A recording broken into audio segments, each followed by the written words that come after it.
glad you're here. Welcome to the 111th solo episode. This space is for you, for the one who's been through so much and is still choosing to show up. I'm Esther Buerki, author of Living Without Fear and co-creator of the Amazon bestseller Inspired Journeys. You might be going through something or simply needing a moment to pause, to breathe, to feel seen. Whatever brought you here, I'm honored to be with you. And if today's episode speaks to you or brings someone to mind, please pass it on. Let's keep spreading light. And if you want to stay close, subscribe to my newsletter or connect with me on YouTube. Your presence, your heart, your time, they mean the world to me. Thank you for being here. And today, I'd like to be very honest with you about my temperament and my sense for justice. In the past, I couldn't stand if something or someone was unfair to me. I rarely gave up the fight until I got justice. And I didn't stop any discussion until I could express my anger and I had the feeling that I was heard. I was a very uncomfortable employee. I was a very unpleasant family member. I wasn't a friendly wife or mother when things didn't go the right way. Are you with me? Are you also someone who hates unfairness? And it all started in our childhood. We didn't get treated always in a fair manner, and we suffered from that. And consciously or unconsciously, we decided that we don't want other people experience the same when we are older. We will stand up, we will speak up, and we will care for others. And we do this not only for others, but also for ourselves. This is a beautiful character trait, and it shows that we have a big heart, we are very sensitive, we feel others, and we recognize what isn't right. And this creates emotions, good and bad ones, a lot of emotions, and we can react like a volcano. Are you with me? But in the past, I had to learn that doesn't help a lot, and it doesn't create harmony in my life. I want to have a life full of peace and love, and acting out all my negative emotions don't get me there. It's the total contrary. When I heard someone saying for the first time, it has been some of my mentors, but I don't remember which one, life isn't fair, I told myself, this sentence doesn't make sense. I want my life to be fair. I want the life of my loved ones, my 2 sons, for example, to be fair. And I will do whatever stands in my power to make it right if it isn't. As a mom of 2 little boys, I would talk to the teachers whenever I felt something was off. Did this really help my 2 sons? In certain situations, I guess it did, but it might have been the opposite in other situations. I should have let my sons solve their challenges by their own. I didn't always do them a favor. Now, they have to learn it as adults. But anyway, I gave my best, and I cannot change it. I cannot change it anymore. I can just apologize to them and encourage them to stand up for themselves. But let's go back to the sentence, life isn't always fair. Today, I can see it too, and I act upon it.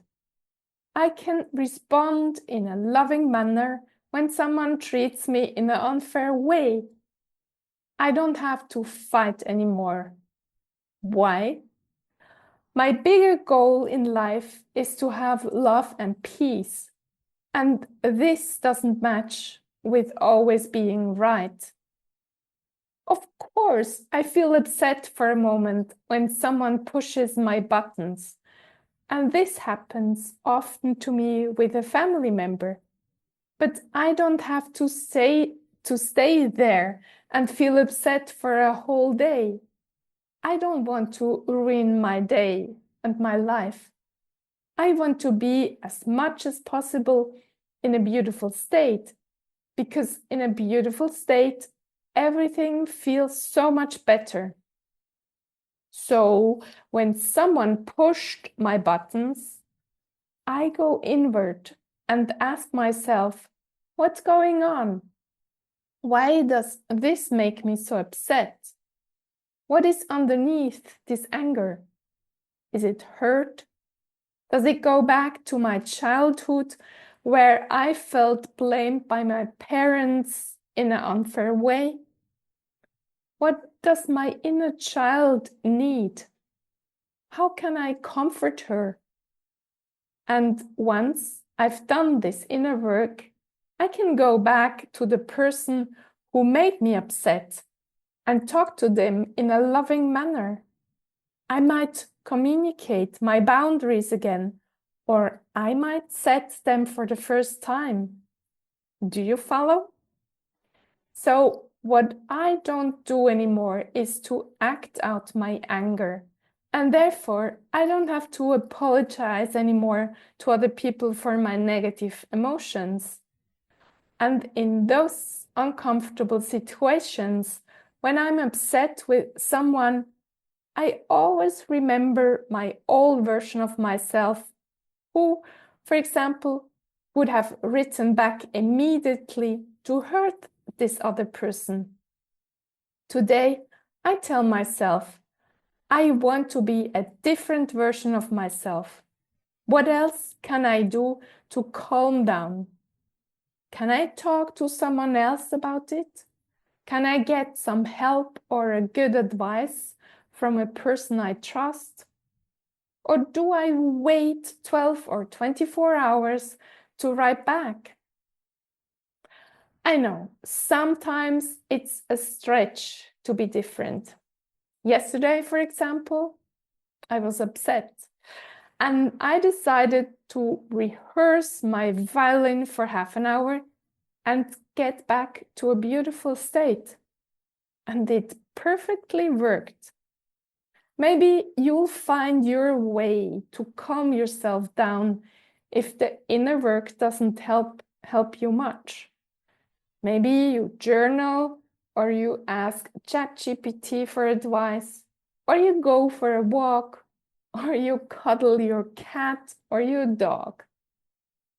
I tell you, you feel so much better when you take my advice seriously, because you only have one life, and it would be too sad to spoil it by being upset for days, even if people aren't fair to you. So you better concentrate on things you have the total control over, and that is your state. You can only work on your state and on the way you look at things and the whole world. And I'm sure you can do it.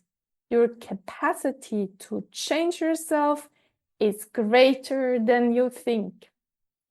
If you need help with this process, let me know. I'm very grateful to guide you, because I know myself it is important to have a coach who sees your blind spots and helps you to change. Also, if this episode touched you, I'd love to hear from you.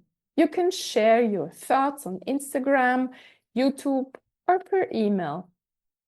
Thank you, dear listener, for spending your precious time with me. You're amazing, and you're a gift to everyone who crosses your path. If no one has told you this today, let me say it again. You're worthy, you're loved, and you matter. Have an amazing day, and I'll talk to you next week.